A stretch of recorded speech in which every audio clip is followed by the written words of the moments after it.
នៅថ្ងៃទី22ខែមីនាឆ្នាំ2026នេះទស្សនិកជនគឺត្រូវជាថ្ងៃទី2នៃព្រឹត្តិការណ៍សមរិត្រីឬហៅថាជាព្រឹត្តិការណ៍ដែលព្រះអាទិត្យរះចំកំពូលប្រាសាទអង្គរមានអ្នកទេសចរជាង 38,000 នាក់បានទៅទស្សនាគណៈព្រឹត្តិការណ៍នៅថ្ងៃដំបូងមានអ្នកទស្សនាជាង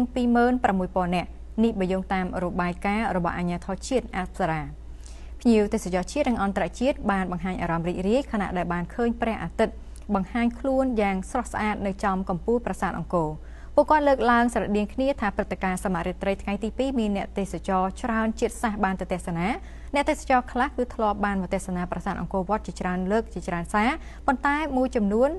គឺជាលើកទី1ហើយដែលបានចូលក្នុងបរិវេណអង្គរហើយអង្គុយចាំមើលថ្ងៃរះចាប់ពីម៉ោង3ព្រឹករហូតដល់បានឃើញនូវភាពស្រស់ស្អាតនៅថ្ងៃរះនៅចំកំពូលប្រាសាទអង្គរវត្ត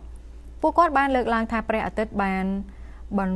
បំភ្លឺនៅពន្លឺពណ៌មាសក្រហមឆ្អិនឆ្អៅជះរស្មីទៅលើប្រាសាទបុរាណរបស់យើងស្របពេលដែលមានទេសភាព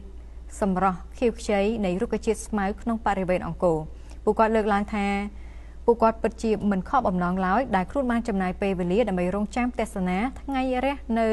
ប្រាសាទអង្គរវត្តរហូតបានលទ្ធផលល្អជាទីគាប់ចិត្តពិតជាអស្ចារ្យមែនទែនបងគឺខ្ញុំអត់នឹកស្មានថាជាស្នាដៃរបស់គាត់ដូចនិមិត្តមកតែម្ដងគឺមហាអស្ចារ្យមែនទែនគឺព្រះអាទិត្យរះចំកំពូលហើយស្អាតបាទហើយប្រាង្គប្រាសាទរបស់យើងគឺដូចជារចនាមកគឺវិចិត្រល្អឯកគ្មានពីរបាទអញ្ចឹងហើយបានជាប្រទេសជិតខាងមួយចំនួនមានការចំណែនបាទហើយគឺថាអស្ចារ្យមែនទែនហើយថ្ងៃទី2នេះគឺកាន់តែមហាអស្ចារ្យមែនទែនដោយសារតែឃើញថាភ្ញៀវជាតិនិងអន្តរជាតិរបស់យើងគឺគាត់មកចូលរួមទស្សនាយ៉ាងច្រើនកកកមានចិត្តសប្បាយរីករាយនៅពេលដែលឃើញប្រទេសជាតិយើងមានភ្ញៀវទេសចរមកលេងច្រើនមិនថាភ្ញៀវជាតិនិងភ្ញៀវអន្តរជាតិដោយសារតែនេះគឺជាព្រឹត្តិការណ៍ដែលវាមានតែមួយឆ្នាំមានតែ2ដងហើយជាទូទៅក្នុងខែមីនានេះគឺយើងមើលសមរិត្រីគឺរះចំតែម្ដងខ្ញុំនឹងមានគម្រោងមកទៀតព្រោះខេត្តសៀមរាបដែលនិយាយទៅខ្ញុំជាប់ចិត្តមកតែម្ដងទោះបីមកនេះឥឡូវជួបនៅមុខទូហើយគឺនិយាយតាមត្រង់គឺលួចម៉ាក់មក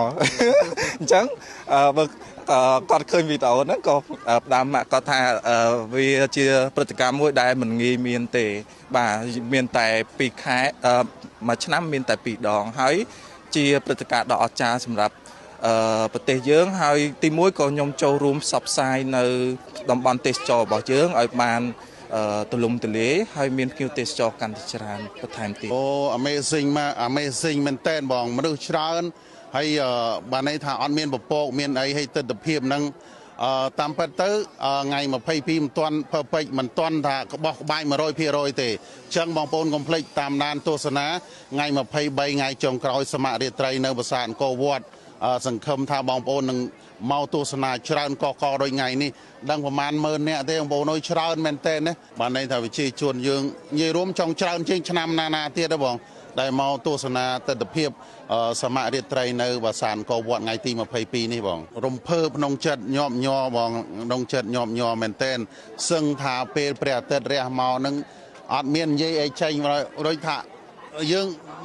ភាំងបដ ாய் បងដោយសារមើលទៅសម្រស់ហើយនឹងប្រាសាទហើយបងប្អូនយើងហូរផ្ទះដៃអបអបសាទរហើយអ្នកខ្លះក៏បន់ស្រន់អ្នកខ្លះអីចឹងណាបងអូសប្បាយមែនតើបងគិតក្នុងចិត្តនេះ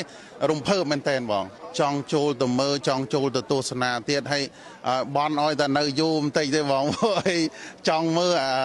ទស្សនភាពព្រះអាទិត្យរះនឹងទៀតទេបងហ្នឹងហើយនៅស្អែកមួយថ្ងៃទៀតបងនឹងមកទៀតស្អែកបង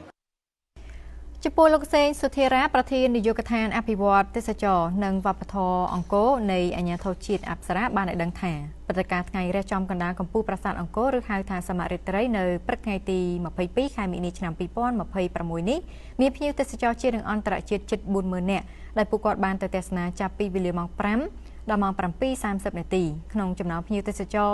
ជិត 40,000 នាក់គឺមានភ្ញៀវទេសចរអន្តរជាតិ2,805 នាក់និងភ្ញៀវទេសចរជាតិមានចំនួន